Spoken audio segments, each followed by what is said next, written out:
ruh akan dibawa oleh para malaikat.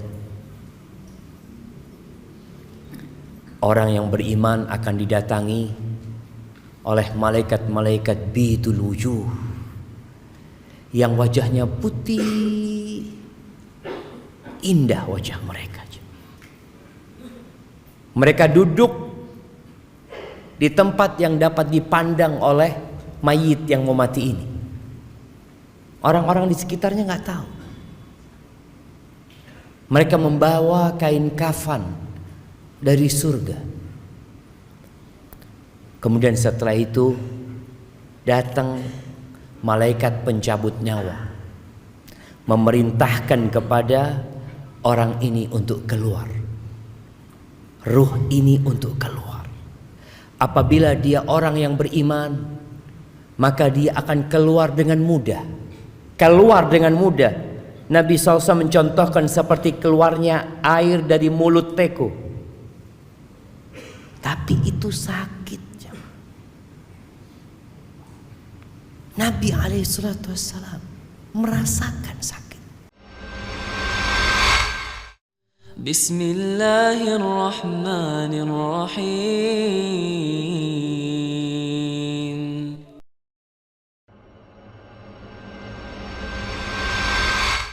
Bagaimana perjalanan setelah kematian?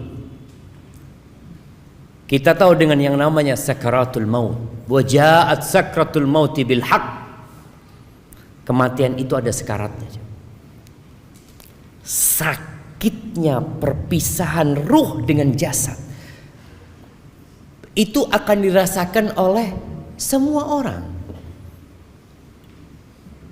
Kalau orang diamputasi tangannya, dia akan merasakan sakit, makanya dibius dia kadangkala. Itu hanya perpisahan antara tangan dengan lengan.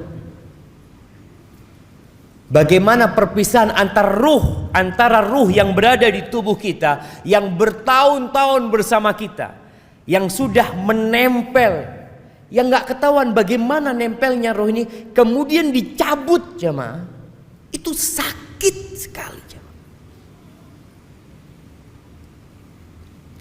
Sampai Nabi SAW, beliau adalah manusia yang paling dicintai Allah, mengatakan ketika beliau sakit parah sampai pingsan, bangun lagi, pingsan lagi, beliau mengatakan ala inna lil mauti la sakarat.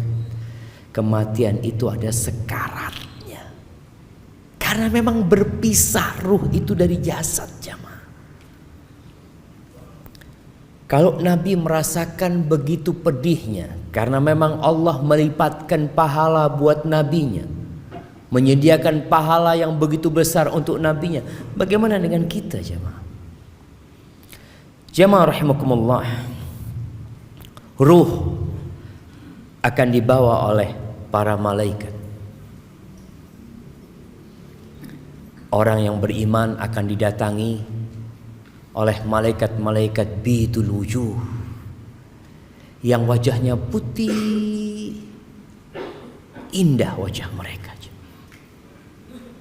Mereka duduk di tempat yang dapat dipandang oleh mayit yang mau mati ini. Orang-orang di sekitarnya nggak tahu. Mereka membawa kain kafan dari surga.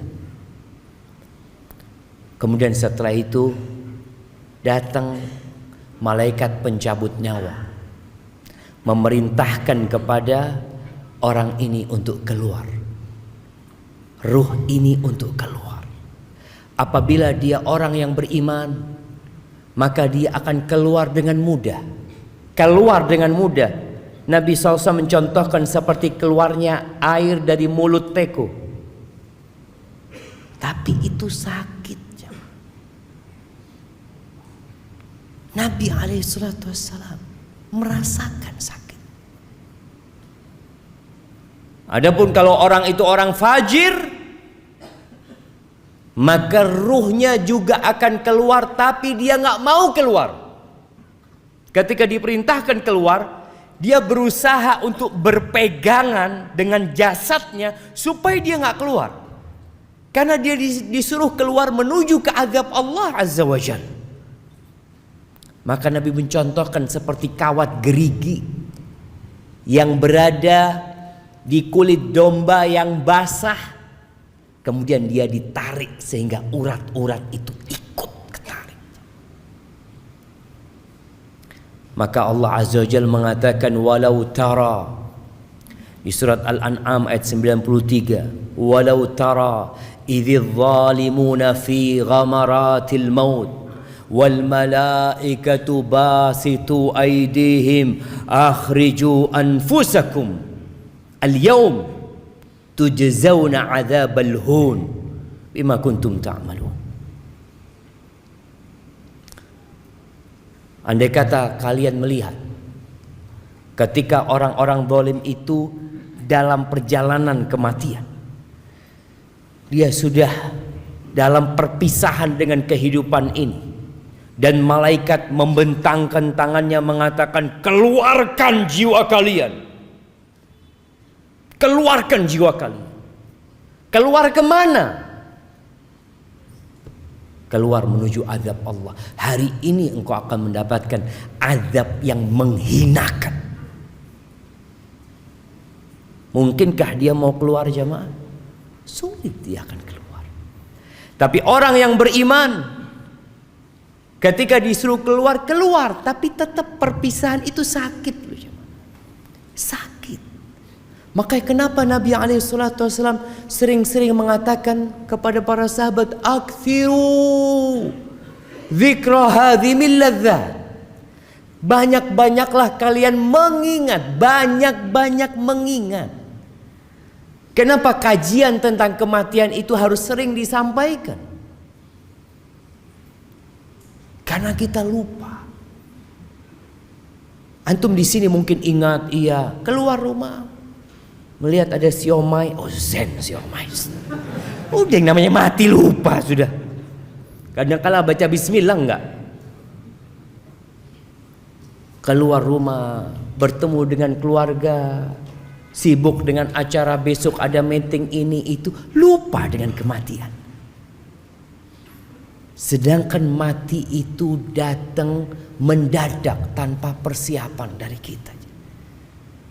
Apalagi kita berada di zaman yang banyak mati mendadak. Bukan satu orang mati mendadak, satu pesawat mati mendadak. Kita baca berita tabrakan beruntun di tol.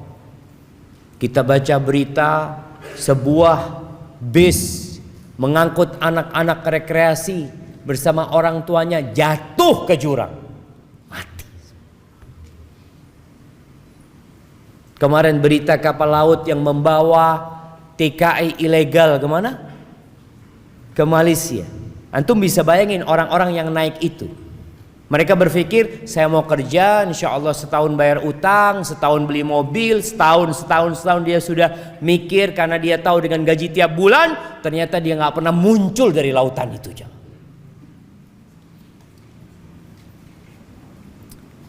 Ya, kita sering lupa. Makanya perlu diingatkan selalu. Ahibati fillah, ketika ruh ini keluar dari jasadnya, kalau dia orang yang soleh tadi, malaikat-malaikat dari langit membawa kafan dari surga yang wangi, dibungkus itu jamaah. Kemudian dibawa ke langit. Ini perjalanan ruh. Yang di rumah menangis, yang di rumah sedang sibuk memikirkan pemakaman jenazah. Ada yang berkata, gimana nih, kapan mau dimakamkan? Besok habis zuhur, apa jam 9, apa habis asar? Oh, ada anaknya yang ditunggu dari Padang, besok pagi akan terbang. Nih keluarga nggak mikirin ruhnya kemana nih. Yang dipikirkan sama keluarga apanya? Jasadnya. Jasad ini akan kembali ke tanah. Kemudian malaikat membawa ruh itu menuju ke langit. Ini buat orang yang soleh. hatta yantahu biha ila sama'id dunya, ke langit yang terendah. Fayastaftihuna lahu, kemudian mereka minta dibukakan izin untuk masuk. Fayuftah lahu, dibukakan. Fayushayyi'uhu min kulli sama'in muqarribuha, malaikat itu mengangkat ruh itu naik ke langit yang selanjutnya. Jadi dari setiap langit itu malaikat-malaikat yang dekat itu mengantarkannya terus sampai ke langit yang ketujuh. Mereka mengatakan, ini siapa ini gitu loh, kok wangi orangnya. Disebutkan dengan namanya yang paling indah yang disebutkan di bumi. Ada orang-orang yang amalannya tiap hari diangkat, jamaah. Diangkat terus amalan ini ke atas sana. Tapi ada orang yang gak pernah diangkat amalan kebajikannya, dosa yang terus diangkat. Ketika sampai ke langit ketujuh, fayaqulullah azza wa jal, Allah berfirman, uktubu kitab abdi fi illiyin, catatan hambaku ini dalam illiyin, dalam catatan yang milik orang-orang soleh di tempat yang tinggi dan indah. Wa aiduhu ilal ard, kembalikan dia ke bumi. Setelah dari atas, jalan ke atas, dibalikin ke bumi. Fa inni minha khalaqtuhum wa fiha u'iduhum wa minha ukhrijuhum taratan ukhra. Allah mengatakan, sesungguhnya aku dari tanah menciptakan mereka, dan kepada tanah aku akan kembalikan, dan akan dikeluarkan dari tanah pula kelak pada hari kiamat. Maka akhirnya ruh itu dikembalikan ke jasadnya, kalau ada jasadnya. Karena kadang-kala orang tanya, Ustadz, gimana kalau orang itu dimakan sama ikan hiu? Yang makan ikan hiunya 17, belum lagi nanti ikan yang kecil-kecil makan. Allah ala kulli syai'in qadir. Kalau kita bicara kekuasaan kita, kemampuan kita, ya kita akan bingung, jemaah. Tapi kalau kita kenal sama Allah azza wa jal, innama amruhu idza arada syai'an ay yaqula lahu kun fayakun. Maka tatkala itu dimasukkan kembali ke jasadnya, mulai dia akan melewati proses fitnah, ujian. Ini ujian terakhir manusia ketika dia dikuburnya. Kenapa setiap sholat kita dianjurkan berdoa di akhir tasyahud kita, Allahumma inni a'udzubika min adzabil qabr wa min adzabi jahannam wa min fitnatil mahya wal mamat. Fitnah kehidupan dan kematian. Ini fitnah kematian yang akan dirasakan oleh setiap jiwa nanti. Dia didudukkan oleh malaikat, ditanya tentang 3 pertanyaan. Adapun kalau orang kafir yang mati atau orang fajir, maka sama, ruhnya akan diangkat. Nabi SAW menyebutkan, fayas'aduna biha fala yamurruna biha ala mala'in minal malaika, dibawa tuh ke atas, tidak pernah mereka melewatin malaikat kecuali malaikat akan mengatakan, ma hadzal ruhul khabith. Ruhnya siapa? Ruh yang busuk ini siapa? Nggak kenal tuh malaikat-malaikat.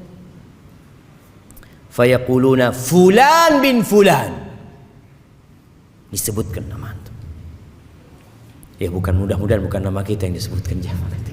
Artinya disebutkan nama orang ini, orang yang jahat ini, bi akbahi asma'ihi allati kana yusamma biha fid dunya, dengan nama yang paling buruk yang dinamakan dia di dunia. Kita tahu kalau yang namanya penjahat itu punya banyak nama alias apa namanya? Inisial. Alias fulan, kan banyak namanya. Padahal nama sebenarnya bagus. Umpamanya namanya dia siapa? Sirajuddin namanya. Tapi karena dia penjahat, dia nggak pakai nama itu, disebutkan alias fulan. Dia akan dipanggil dengan nama yang paling buruk yang dipanggil di dunia. Kemudian hatta yuntaha bihi ila sama'id dunya, sampai ke langit dunia minta dibukakan, fala yuftahu lahu, nggak dibukakan buat ruh ini. Thumma qara'a Rasulullah SAW, la tufattahu lahum abwabus sama, nggak akan pernah dibukakan buat mereka pintu-pintu langit. Wala yadkhulunal jannah, dan tidak akan pernah masuk surga tuh orang kafir. Masih ada orang-orang yang mengatakan mungkin di surga itu ada orang non muslim, ada orang kafir, fulan. Mungkin. Iya, orang Islam ada yang mengatakan itu. Kita katakan nggak ada orang kafir di surga. Emangnya ustadz yang punya kunci surga? Emangnya antum juga punya kunci surga, bisa masukkan terserah antum? Antum bisa memasukkan semau antum. Anda mau masukkan fulan. Yang punya surga itu Allah Azza wa Jal. Dan Allah katakan, wala yadkhulunal jannah, mereka tidak akan pernah masuk surga, nggak bakalan masuk surga sampai onta itu masuk di semil khiyat, di lubangnya jarum. Nggak bakalan. Andai kata mereka datang dengan sepenuh bumi ini emas jemaah, mereka ingin menebus diri mereka. Innalladzina kafaru wa matu wa hum kuffar falan yuqbala min ahadihim mil'ul ardi dhahaban. Itu orang-orang kafir yang mati dalam kondisi kafir. Yang mati loh jemaah. Kalau yang masih hidup kita doakan semoga dapat hidayah, semoga dia mendapatkan petunjuk. Tapi yang mati dalam kondisi kafir, kata Allah Azza wa Jalla, tidak akan diterima dari mereka sepenuh bumi ini emas. Ana pernah sodakoh ketika hidup segunung Semeru emas, nggak diterima. Jangan Semeru, sepenuh bumi ini emas, tapi karena engkau kafir, nggak bakal diterima sama Allah Azza wa Jalla. Nggak akan dapat menebus dirinya. Sedangkan orang-orang beriman, apa kata Nabi SAW? Ittaqun nar walau bisyiqqi tamrah. Selamatkan diri kalian dari api neraka walaupun dengan setengah butir kurma. Jangan bicara sepenuh bumi ini emas, setengah butir kurma itu dapat menyelamatkan kita dari api neraka, asalkan beriman. Emangnya permintaan Allah berat ya ma? Allah hanya minta qul la ilaha illallah. Allah minta itu. Kemudian beliau membaca firman Allah, wa man yusyrik billah faka'annama kharra minas sama fatakhtafuhu at-tayr. Barang siapa yang melakukan kesyirikan, menyekutukan Allah, maka dia seperti seorang yang jatuh dari langit kemudian disambar oleh burung. Au tahwi bihi rih fi makanin sahik, atau dibawa oleh angin menuju tempat yang jauh sekali. Kemudian ruhnya dibalikin ke jasadnya lagi, maka dimulai pertanyaan oleh Mungkar dan Nakir.